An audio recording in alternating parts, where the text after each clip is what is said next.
Is it me? Oh. Got to get the old horse out of the barn. He doesn't know what to do up here. So. Oh, hey, good morning. It's good to see y'all. Glad you could come.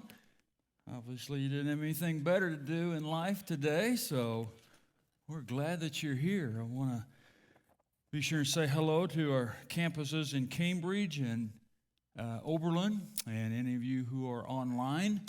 Welcome this morning. We're glad that you're here. I want to say thanks for Pastor Jeff and the elders for taking another chance and letting the old man come back up here. Anyway, we are living in some very interesting times. Amen? Anybody? Isn't that the truth? But what a great time to be alive. Because while some things are going on, God is doing some amazing things in our world today. And there's different outlets that you can go to and read and hear that there are some amazing things going on. But not without some troubles in our world today.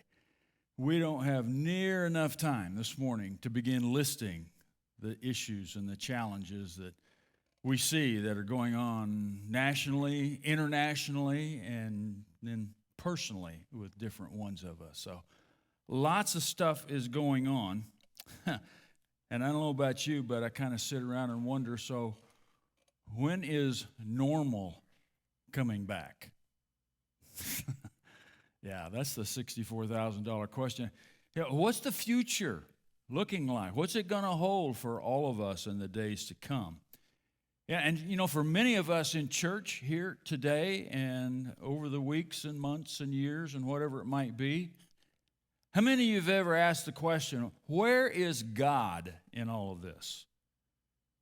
What is going on? As a follower of Jesus, what am I supposed to do? How am I supposed to act? How am I supposed to react to some of this stuff that's going on in our world today? Great questions. I'm really glad you asked those here this morning. Hopefully we can come up with something. I'm reminded of a little boy that went to a grocery store and asked the clerk for some Tide washing detergent. And so the clerk is helping him find it. And he said, well, what are you going to do with this? He said, well, I'm going to wash my dog. And the clerk said, well, Tide is pretty strong detergent. You sure you want to use this on your dog? He said, oh, yeah, I know what I want to do. So he gets detergent and he leaves. And he comes back into the store about a week later. And the clerk says, so, hey, how's your dog doing? And he said, oh, he's dead. He said, well, I told you that detergent was really strong stuff in it. You probably shouldn't use it on the dog. And he said, well, I don't think it was the Tide detergent. I think it was the rinse cycle that got him. Dumb joke, but you'll use it sometime this week, I know. Let me ask you this. How many of you feel like you've just been through a rinse cycle? Yeah. Maybe you feel like you just got out of one. And the rest of you, just be patient. Your time is coming. Because we all go through a rinse cycle somewhere, here, there, and wherever. Over any number of different issues. Some, it might be our marriage. For some of you, it's a job that you just do. Sometimes it's the kids. Sometimes it's your own health. And the list goes on as to what can cause you to just see life tumble before you. Now, we have all heard somewhere along the way over the years that there is a peace that passes all understanding.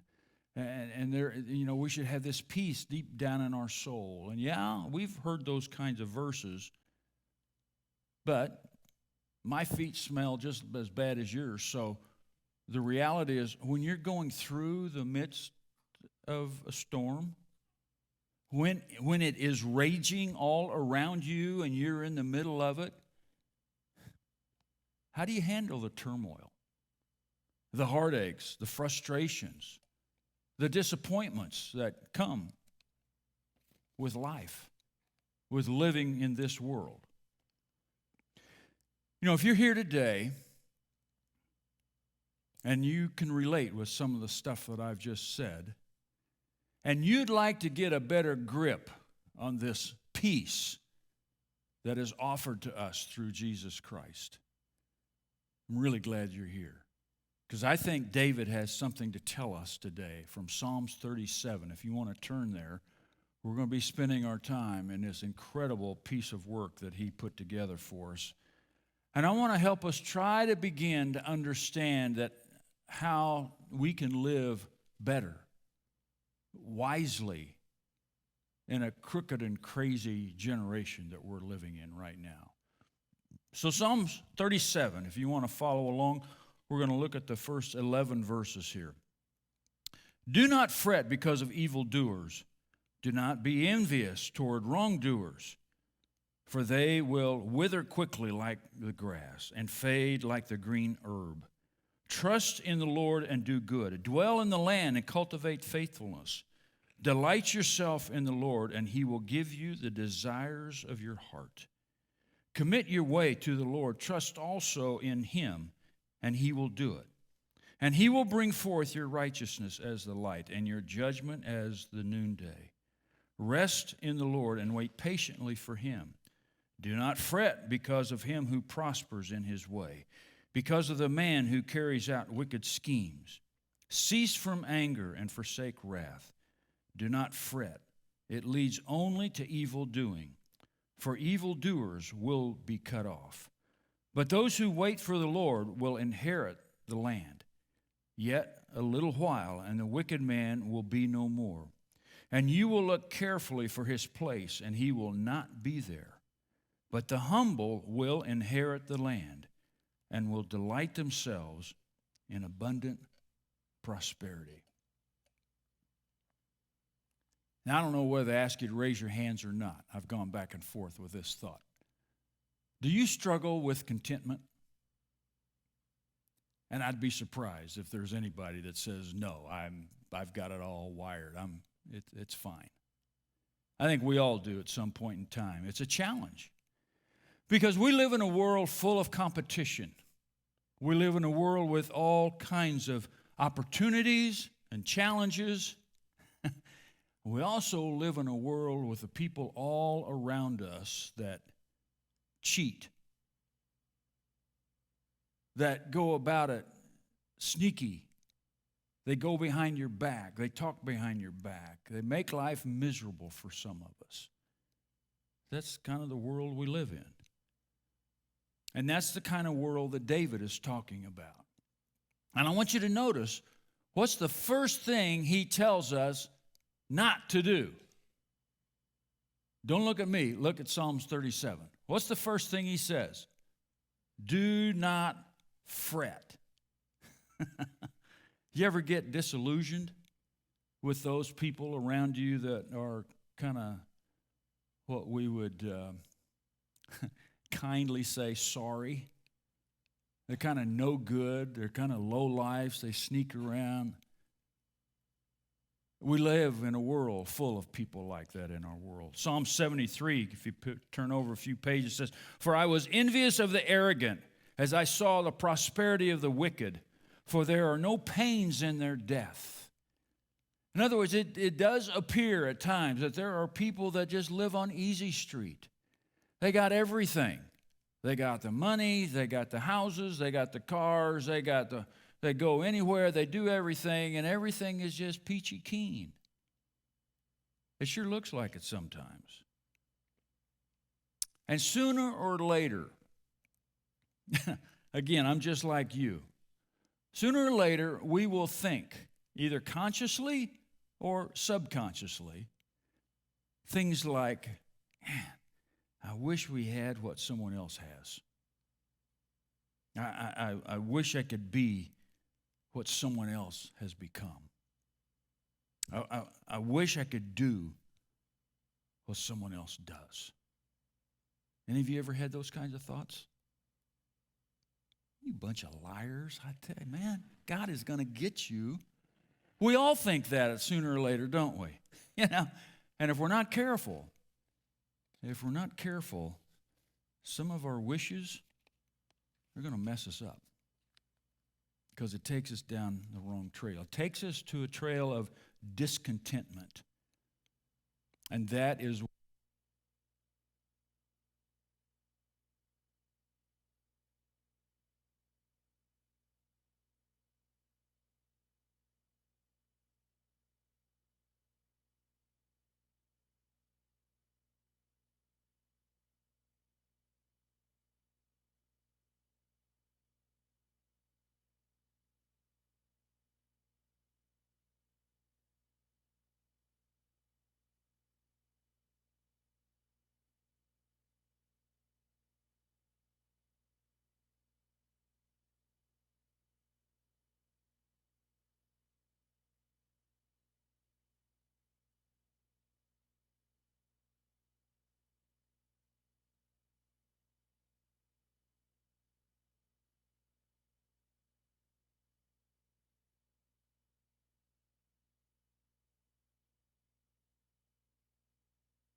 all the time.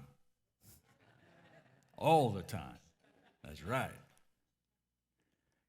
And most of us, most of our struggles in life come because we lack this simple truth. You know, even older Christians struggle with it because they never learned it. They never got it. Now, notice that I said older Christians. I didn't say mature Christians. Because this little truth that I'm about to share with you is really the cornerstone for becoming a mature follower of Jesus. So are you ready? Now, it's simple, but it's profound. You need to write this down, seriously. You need to write this down and put it in front of you, because you might think you know this, but you need to be reminded of this every day of your life, because we forget this. It slips away from us. So are you ready? Have I teased you long enough? All right. Here it is. He is God and you're not.